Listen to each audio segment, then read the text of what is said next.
मधुबनी जिला का हरलाखी विधानसभा क्षेत्र हमारे साथ रत्नेश्वर ठाकुर जी हैं, जो जन स्वराज के नेता हैं और पिरौखर पंचायत के 2001 से 6 तक मुखिया रहे हैं और 2006 से 9 तक प्रमुख संघ के अध्यक्ष भी रहे और प्रमुख के मधवापुर के प्रमुख भी रहे।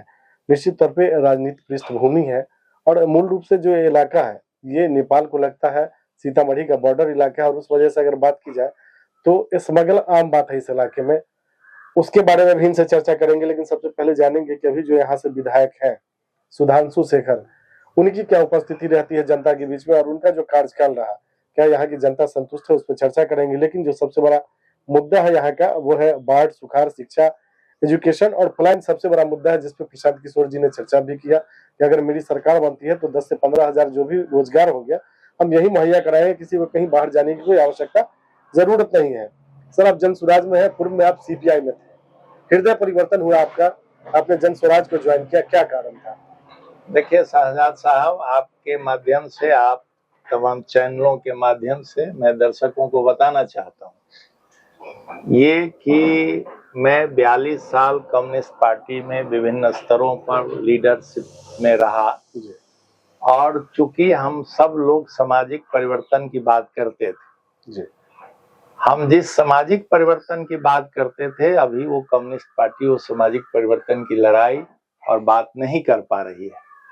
और प्रशांत किशोर में वो विजन है, प्रशांत किशोर जी ने वो सारे सामाजिक परिवर्तन की बात उन्होंने कहा, इसीलिए मेरा हृदय परिवर्तन नहीं, मेरा पूरा समर्थन उनके साथ, उनके बिहार बदलाव के मिशन में हम अपने को एक सिपाही के तौर पर देख रहे हैं।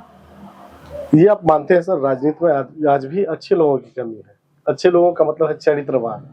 पढ़े लिखे आप हैं तो आपसे ज्यादा पढ़े लिखे भी लोग हैं, आप पैसे वाले हैं तो आपसे ज्यादा ही पैसा वाले लोग हैं, लेकिन राजनीति में चरित्रवान लोगों की बहुत कमी है। तो क्या प्रशांत किशोर जी के आने से ये कमी खत्म होगी क्या? सही सवाल आपने उठाया शहजाद साहब कि प्रशांत जी इसी की तलाश कर रहे हैं जी। जब पदयात्रा कर रहे थे, गांव-गांव जा रहे थे, आज भी वो लोगों से विभिन्न स्तरों पर कनेक्ट हो रहे हैं जी। तो उनकी यही तलाश है कि अच्छे लोग राजनीति से बाहर हो गए हैं और जो अच्छे चरित्र के लोग नहीं है राजनीति पर हावी है, इसलिए बिहार की यह दुर्गति है। और आपको ये जानकर आश्चर्य होगा कि हम बिहार के लोग, हम यहाँ से 40 एमपी चुनते हैं जी। लेकिन बिहार सबसे गरीब राज्यों की श्रेणी में खड़ा है जी। गुजरात 26 एमपी चुनता है जी। वो अमीर राज्य की श्रेणी में खड़ा है जी। यही कारण है कि हमारा एमपी 40 एमपी क्या कर रहा है। हमारे यहाँ न उद्योग है, न धंधा है, न कोई कारखाना है, न नया खुल रहा है, न रोजगार के अवसर हैं।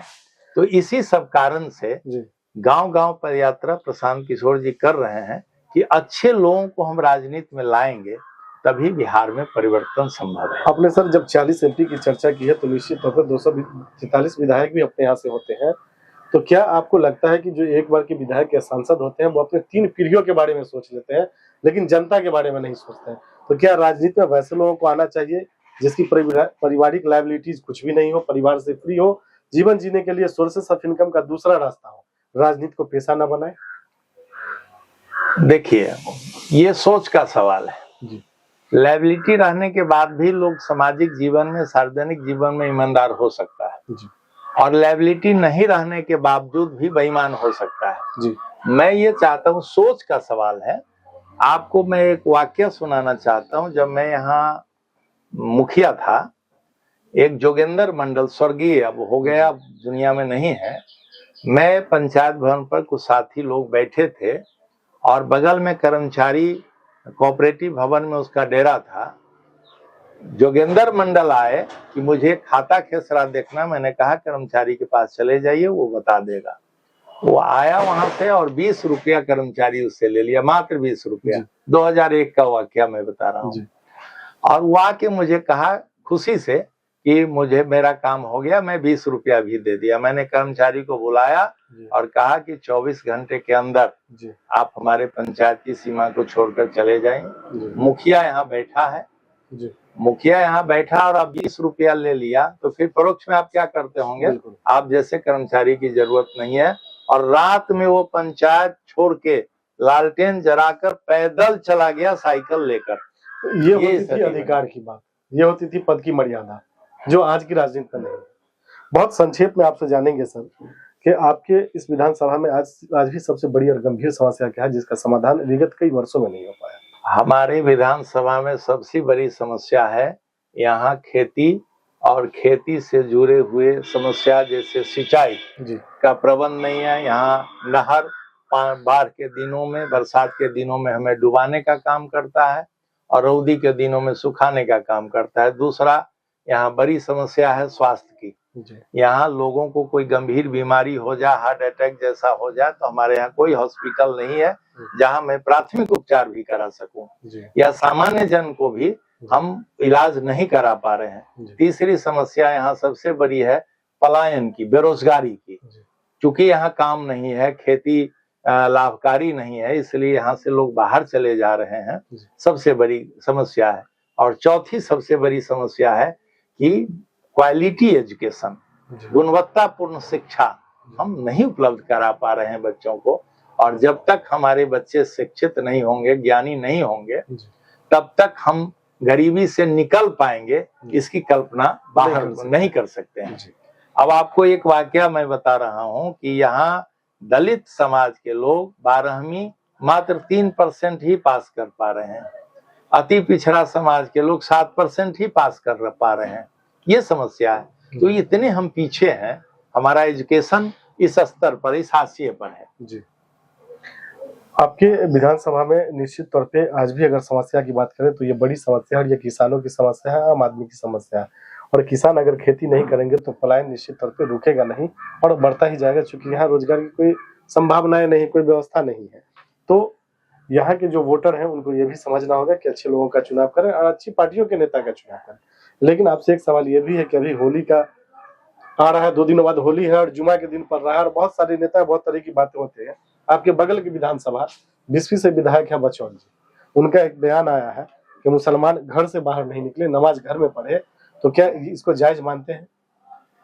ये किसी स्तर पर ये जायज नहीं है और यही उनका बयान से ही उनको वोट को इकट्ठा करने का एक बड़ा अवसर मिलता है, पोलराइज करने का। ये किसी स्तर पर हमारे यहाँ के समाज में, मैं आपको बता दूं मधुबनी जिला का मैं इतिहास बता दूं, यहाँ मुसलमान और हिंदू दोनों मिलकर होली खेलते रहे हैं। यहाँ नवाज के ईद में जाकर सेवई खाते रहे हैं। सामाजिक सौहार्द है। वक्त कुवक्त यहाँ कुछ लोग परिस्थिति बिगाड़ने का काम करते हैं, जिस कारण वोट की राजनीति है, सामाजिक राजनीति यह नहीं है और इसको किसी स्तर पर जायज नहीं कहा जा सकता है। जिनको नमाज पढ़ना है उनमें भी हम शरीक होना चाहते हैं। होली की भी शुभकामना और नमाज की भी शुभकामना। ये पाक महीना है, रमजान का महीना है, इसलिए मुसलमान भाइयों को भी अपनी ओर से और हिंदू भाइयों को भी होली की शुभकामना दोनों आदमी को देते हैं। और ये इतिहास, ये धरती सौहार्द का, प्रेम का रहा है और इस आधार पर आगे इस बीना पर ही हमारा समाज आगे बढ़ेगा। हम उनके विचार से सहमत हम नहीं है। हम लोग की सहयोग और शुभकामनाएं आपके साथ है। पार्टी आपको सिंबल देती है और जनता मौका देके चुनाव जिताती है, तो चुनाव जीतने के बाद आपकी पहली प्राथमिकता क्या होगी? हमारी सबसे पहली प्राथमिकता होगी कि यहाँ के खेती को लाभकारी बनाने के दिशा में सबसे पहले बाढ़ रौदी के अस्थायी समाधान के लिए इन नहरों को हम लाभकारी बनावे। इस नहरों को, इस पानी को हम अपने जीवन में विकास के लिए इनका उपयोग कर सके, विनाश के लिए नहीं। दूसरा काम, हम यहाँ के शिक्षा व्यवस्था को दुरुस्त करेंगे।